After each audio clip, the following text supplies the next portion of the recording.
Blog Talk Radio.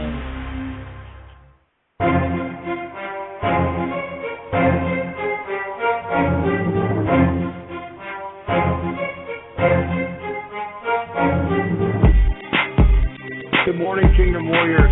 You're listening to the Breaking Out of the Matrix broadcast. Today's date is Thursday, August 14th, 2014. Glad to have you listening in with us here. We've got a very special guest returning, Dr. Chuck Baldwin, pastor of Liberty Fellowship, chuckbaldwinlive.com. Going to bring him on in just a moment here. If you're new to the broadcast, you can go over to our website at www.warriorsrising.com or matrixbreakout.com. Real quick announcement here for you. We're busy getting the book, Progressive Intimacy, up on Barnes & Noble Nook. That will be available in the next day or two. It's also available at Amazon.com, and printed copies are available through our website. For those of you that have already purchased the book, if you would do me a huge favor, we've been getting wonderful feedback. Please go to Amazon.com and post a review for us and rate the book. That really helps it to get back up there in the ratings and for more people to see it and to find it. So we appreciate it, and we're thankful for what God's doing in and through the book. I don't want to spend any time here with preliminary announcements or talking about news or anything, because we've got a lot of catching up to do with Dr. Baldwin. It's been a while since we've had him on. We went through a major transition this year, and we're just really glad to have him back. For those of you that don't know who Dr. Chuck Baldwin is, he's the pastor of Liberty Fellowship, as I mentioned. He was the 2008 presidential candidate for the Constitution Party, and he's just an awesome fellow brother and warrior in this fight for freedom and liberty. So, Dr. Baldwin, we're grateful to have you back on again. Thanks for joining us. Caleb, it's great to be with you again. Thank you very much for letting me come on your show. I know we're looking forward to a new newsletter that you're putting out. I think you mentioned, is that coming out today, Chuck? Yes, it was released this morning and should be going out nationwide to the various venues throughout the course of the day. Okay, very good. If you would like to give us a little teaser on that, you're welcome to do that. There's a number of things I'd like to address with you today, but why don't we begin by you giving the listeners a brief overview on the New Liberty Project and what that is and what you're doing, and then we'll move into these other topics. Oh, the Liberty Church Project, you mean? Yes. Right. Yeah, well, this has been in the works for quite a while, and finally we were able to launch here just a couple of weeks ago. The initial response has been nothing short of incredible. Basically what we're doing, Caleb, is we are going to be going around the country and helping people start new non-501c3 churches and fellowships. We'll also be helping existing churches if they want to have a Patriot pulpit, resurrect a Liberty church. We're going to be helping them as well. We're going to be helping to put non-501c3 pastors together with non-501c3 congregations. I really feel that the only permanent hope for America is the restoration of the Liberty Church and the Patriot pulpit in this country. That's the one major missing ingredient today.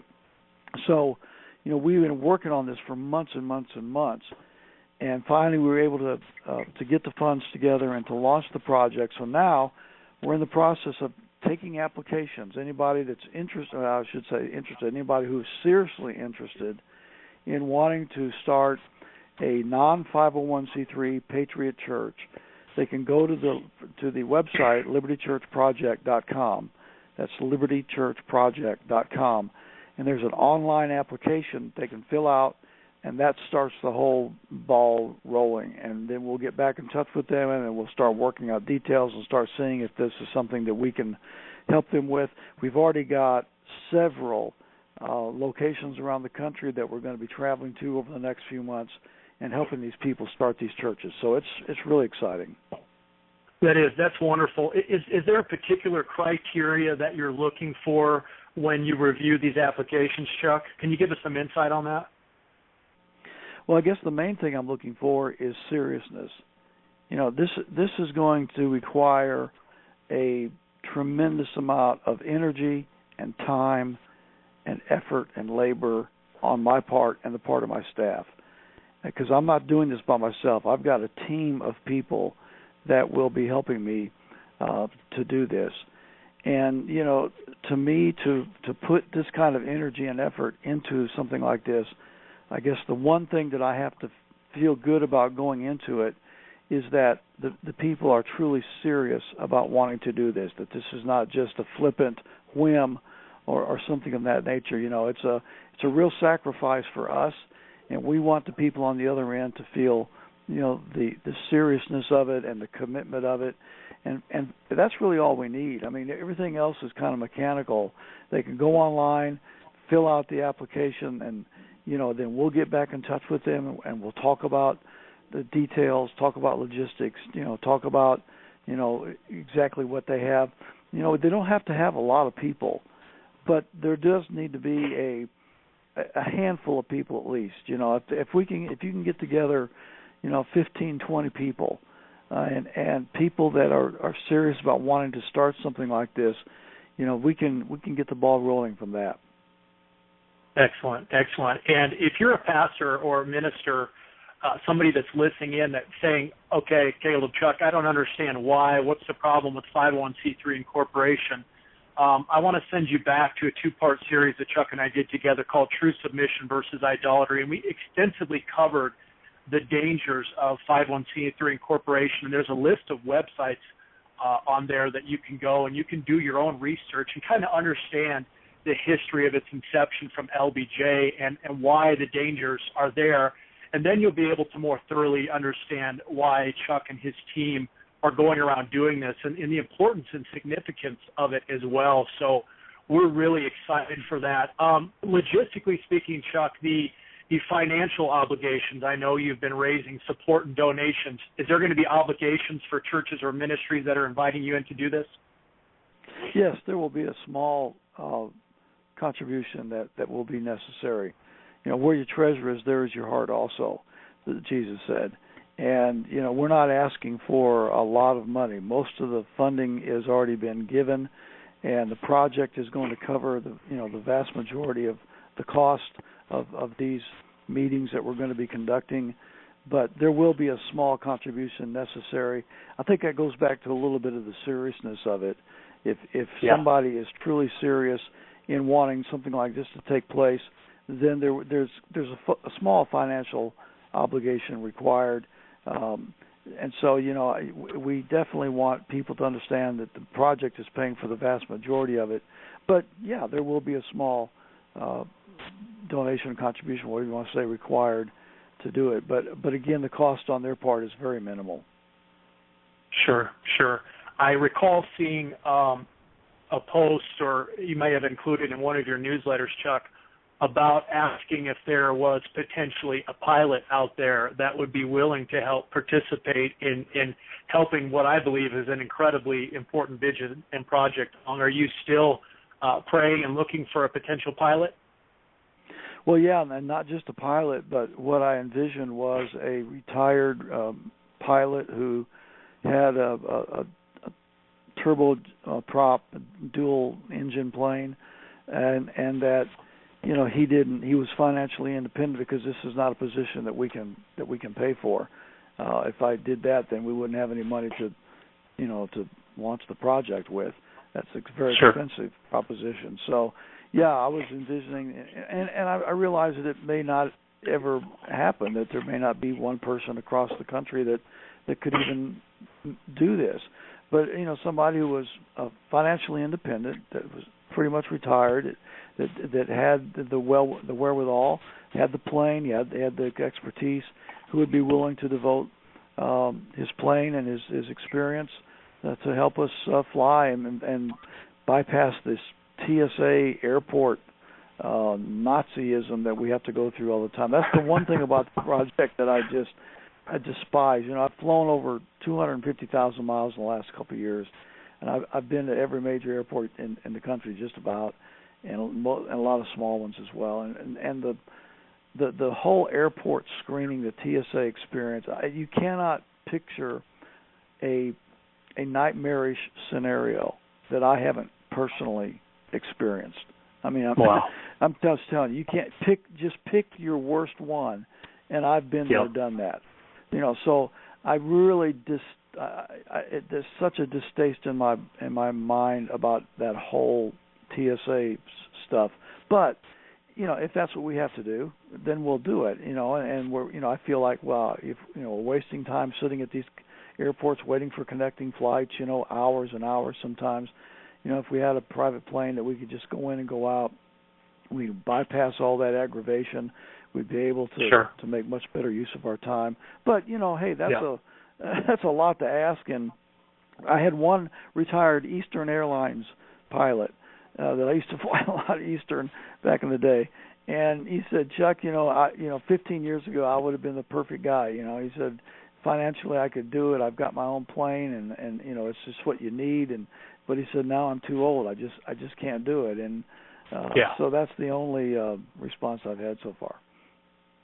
Well, we could do a whole 30-minute program just on the TSA, and I like the way you termed it, the Nazism, but we won't get into that.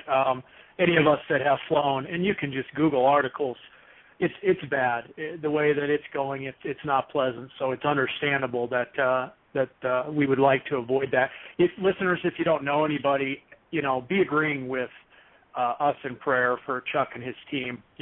We know there's somebody out there that may potentially be put in a position where they could help out with this situation. Chuck, the duration of time that you're going to spend per church or ministry, is that going to be dependent on the amount of people they have in their congregation? Do you have a set fixed time that you're going to do and then move on to the next? Well, no, it doesn't matter what the size is. The time that we're going to spend is irrelevant to whatever the size of the crowd is. Basically, what we're doing is a midweek. It's a 2-day meeting initially. It's usually an evening session and then an all-day sessions the following day, and then another evening session the second day, and then we're pretty much out of there. That'll be the initial setup, and then of course from there, there'll be materials and a lot of subsequent work that we'll try to help the people with as they get going. But in that 2-day period, we will be able to cover all of the basic issues that they're going to need to be able to get this off the ground. And before we get there, we already know what's there. We already know what's in place. There's a lay leader or a minister already in place. There's a handful of people that are in place and ready to go. So we've already done our preliminary work. We already got the people lined up. We got a meeting place lined up. We've this is a real detailed operation, and so we know when we get there that there's a certain foundation that's already waiting for us. And so then whenever we go in with our team, we've got different people that are experts in different areas, and we try to answer all the questions that they have and try to give them the inspiration. And I will bring materials with me that whenever we leave, they will keep in their possession and be able to, to refer to and things of that nature. So, so it's, and then we'll do the same thing, basically where we're going. So it doesn't matter whether it's a big congregation or a small congregation. I should say it doesn't matter. There'll be nuances of it, of course, but the basic agenda, the basic idea is pretty much the same. Got it. And if you're joining us late here, I'm Caleb Kid-Coy. You're listening to the Breaking Out of the Matrix program. We're here with Dr. Chuck Baldwin, chuckbaldwinlive.com. And Chuck, give us the website for the Liberty Church Project again.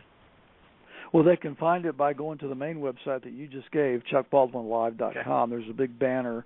But if they want to go directly to that project site, it's libertychurchproject.com, libertychurchproject.com. And I encourage you to get over there and take a look at that and consider participating in that, because that's something special and very much needed.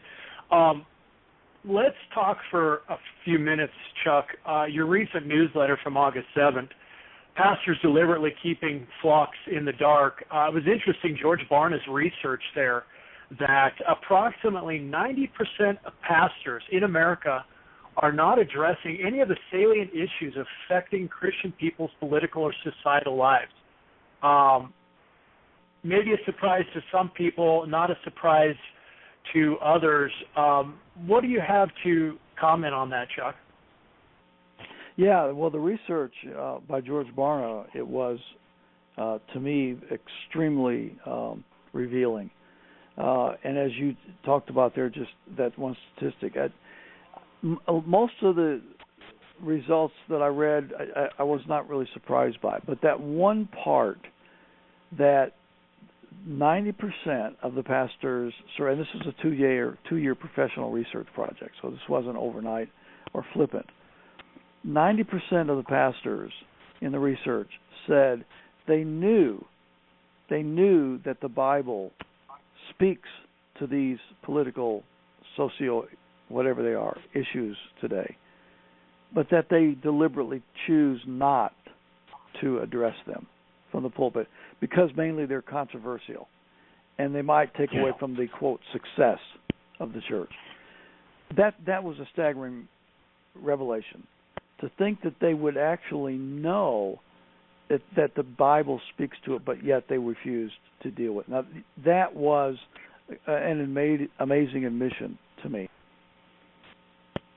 It is, and it seems to demonstrate an overwhelming amount of fear that they're dealing with internally that they're not willing to admit. And you see some of the statistics. This has been one of my beefs and rants, and I've talked about it. I've ministered about it openly for years, but we're building these mega churches based on attendance, money. It's about programs. It's so much based around emotional hype. And not only are political and important controversial issues of our day not being addressed, but in all honesty, we're seeing, very little scriptural truth or doctrine being addressed as well. And this fear has become a suppression that has emasculated so much of the church. I mean, Chuck, 90%, that's mind-blowing that it's that percentage, that people that know and say, you know what, we know, but we're not going to do anything about it. Yeah, that was the part of the survey that really surprised me, and you're right, it is mind-blowing. Yeah, I think it's a twofold thing. Part of it is fear, but the other part is a desire for success. I'm glad that Barna kind of went into that a little bit in his probing, because he revealed the real essence of what motivates most of these preachers today. Because when they talked about success, Barna went a little bit further with his question and said, okay, well, what is success? When you're achieving, church success or pastoral success, what does that mean to you? And he posted that in his research, and there were 5 things that the pastors gave that indicated the success of their church. You already mentioned a couple of them. Attendance was 1, giving or offerings was 2, the number of programs they have in their church, it was 3, the number of staff members they have employed by the church was 4, and then the square footage of their buildings, how big their buildings were, was 5. Yeah. So that's the 5-fold criteria that these 90% of the pastors that were surveyed looked to as to define the success or failure of their church. So anything that would be considered controversial and that therefore might affect some of the above, okay? It might affect the attendance. It might affect the giving. It might affect the programs, the staff, the buildings. They're going to avoid. They're purposely going to avoid. So it was, first of all, that's not fear. That is a selfish ambition for success as defined by the above. And then the other part of it, the fear part of it, came in a little bit later. He mentioned that at the end, that the survey was what was the number one, what would be the controversial reason for refusing to do this, the fear factor, if you please. And of course, on that question, the number one response was the 501c3 tax-exempt status and the fear of losing that. But again, that goes back to the first part.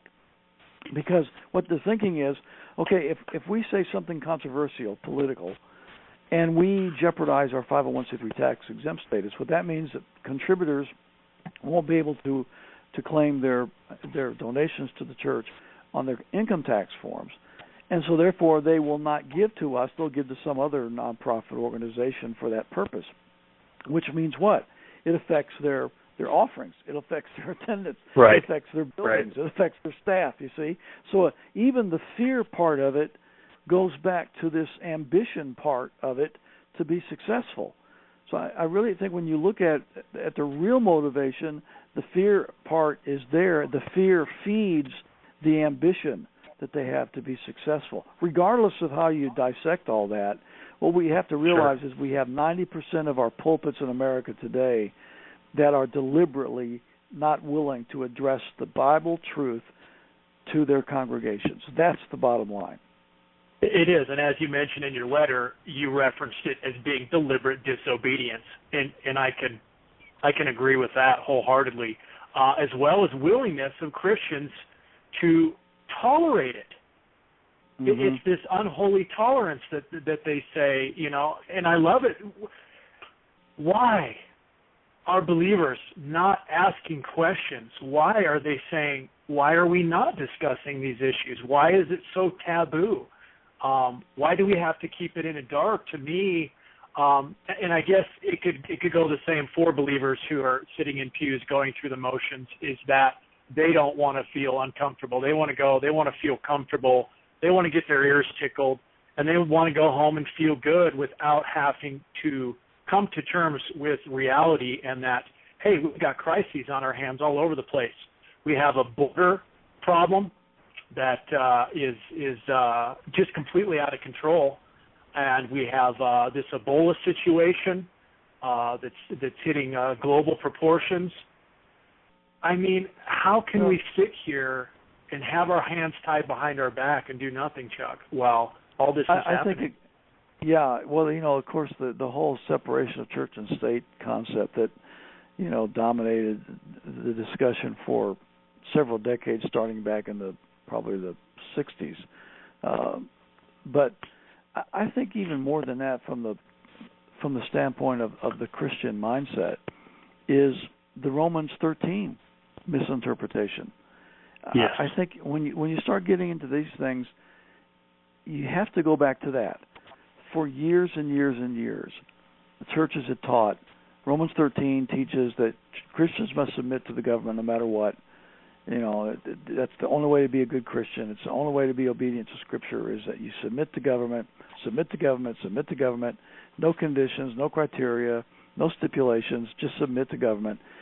That fallacious teaching has spawned a mental separation and almost equivocation into the minds of the people of our congregation, so that, okay, yeah, we know we have the Ebola scare, and we've got an invasion going on our southern border, and we've got a police state being constructed before our very eyes, and we're losing our Fourth Amendment liberties and our attacks against our Second Amendment, our First Amendment, and they see all that stuff, and they go, well, that's good, but as Christians, all we're supposed to do is pray and vote, because we're allowed to vote. So, okay, that's the patriotic thing to do, is vote. But that's about it. They don't feel like there's any personal obligation or commitment required of them. Well, God's going to work it out, or Jesus is coming soon, or however they want to wrap their personal prophetic ideas into all that. It's up to them. But the bottom line is they are completely segregated from their responsibility to do anything personally to change what's going on in their country, because Romans 13 says, submit, submit, submit, submit. So I really think that the 501c3 tax-exempt status and the misinterpretation of Romans 13 is the 1-2 punch that has knocked the church out. And it's lying on the mat comatose, and it has not awakened. And that's the 1-2 punch that did it. I agree. It's a sleeping giant that's in a comatose, slumbering state. And it's almost as if there's been this strategically diabolical disconnect that, because of the scripture lifted out of context, because the shepherds whom the sheep confide in are not dealing with that. I think at the same time, the sheep feel that there's no obligatory responsibility on their part to deal with it. Well, if my pastor's not addressing it, forget about it. What need do I have to, deal with any of this? So, and because those that stand behind the pulpit hold the greater level of accountability, I mean, my gosh, I don't even want to think about what they're going to have to deal with when they stand before God. I want to make sure my conscience is clean. And as long as God's given people like Chuck Baldwin and myself a voice, we're going to do everything in our power to speak the truth and to stand for righteousness and justice and the liberties and freedoms that are so quickly being stripped away. We're down to about 4 minutes here, Chuck. We'll have to try and get you back on again maybe in next week sometime. And maybe we'll wait till then to talk more extensively about the border situation and things like that. Did you want to give us some insights into your upcoming newsletter that's going out today? Yeah, well, as a matter of fact, I deal with the border issue in the column that is coming out today. The title of it is Police Abuse, Riots, and AR-15 Rifles. How's that for a title? Wow. And basically what I talk about the riots that have taken place and are still going on in north St. Louis due to the shooting of that unarmed young man in Ferguson, Missouri by that police officer. And so that's kind of the basis of the article. So I go into the riots and I talk a little bit about police abuse and how that even though the vast majority of our law enforcement personnel, are upstanding, honest, God-fearing people that are doing a tremendous job, that the examples of police abuse are escalating. Our police are becoming more and more militaristic, and this is deliberately due to the Department of Homeland Security and the way they are trying to convert our police into military-type units. I talk about that. I talk a little bit about the need for the American citizenry not only to keep and bear arms in general, but to be able to keep and bear and be able to be familiar with the AR-15 style rifle specifically. And I note how that there in Missouri, the businesses that were being burned to the ground, very similar to South Central L.A. in 1992, the ones that were not touched were the ones that the owners protected their property with semi-automatic rifles such as AR-15s. And they literally, their lives and their property were saved because of the AR-15 rifle. But without the AR-15 rifle, we are not prepared to defend ourselves. And so I talk a little bit about that. I talk about the crime that is being unleashed on this country through the illegal immigration situation. Hundreds and hundreds of thousands of gang members, violent MS-13 gang members, are sweeping into the country. The federal government is giving them plane tickets and bus tickets to the mainland cities of America. There's not hardly a state or a community that's not going to be affected by this in the next few years. The crime rates are going to escalate, and that's intentional so that the federal government can come in with their police state solution. And so I talk a little bit about that. So again, that column is going out even as we speak. Good. And that's something I wanted to get to today, but we didn't get a chance. But it'll be good to read the letter and get people filled in on that. If you haven't subscribed to Chuck's mailing list, do so at chuckbaldwinlive.com, and then we'll try to get him on in the next week or two and go a little more in-depth into the situation that is being created through this border infiltration and the violence that is going to escalate. I want to get a quick blurb in here. We talked about earlier Romans 13 and the misunderstanding of pastors. Chuck's got a great book, Romans 13, The True Meaning of Submission, that he co-wrote with his son, Timothy Baldwin. That needs to be in your library. Get that. And he also authored another book, To Keep or Not to Keep, which deals with the firearms issue, the right to bear arms, and and what's happened to nations that have been disarmed, and what the intent is of the government in doing things like that. So we want to thank Dr. Baldwin for joining us in today. I'm your host, Caleb Kidcoy, a.k.a. the X-Man, MatrixBreakout.com and WarriorsRising.com. Make sure you get over to ChuckBaldwinLive.com and check out the Liberty Church Project, and continue to keep him and his ministry in prayer for what they're doing. We appreciate all that you are, Chuck, and all that you're doing, and we continue to stand with you. Thanks for joining us today. Thank you very much, Caleb. Appreciate it so much.